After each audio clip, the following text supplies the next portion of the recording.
Susan Rosenberg is an American activist, writer, and former member of radical organizations involved in violent actions in the 1970s and 1980s. One of the notable incidents she was alleged to have been involved in was the 1983 bombing of the United States Capitol on November 7th. The 1983 Capitol bombing was carried out by the radical left-wing militant organization known as the Armed Resistance Unit, which Rosenberg was reportedly associated with. This group of members from various radical organizations, including the Weather Underground and the May 19th Communist Organization, claimed responsibility for the bombing.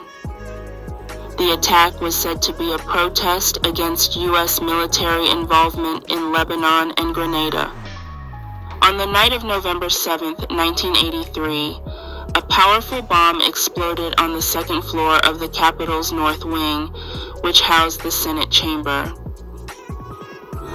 Although the explosion occurred late at night when the building was largely empty and no one was injured, it caused considerable damage to the structure.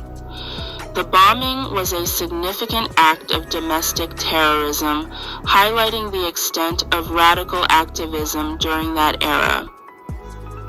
Rosenberg was not directly charged with the Capitol bombing, but was later arrested in 1984 on weapons and explosives charges in New Jersey. She was sentenced to 58 years in prison for these charges in 1985. Her sentence was commuted by President Bill Clinton in 2001 after she had served 16 years. The 1983 Capitol bombing is a stark reminder of a tumultuous period in American history, characterized by political extremism and domestic unrest.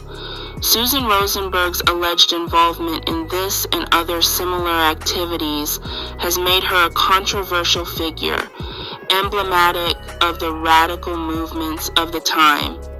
Since her release, she has refocused her efforts on advocacy and writing, addressing issues such as social justice, prison reform, and human rights.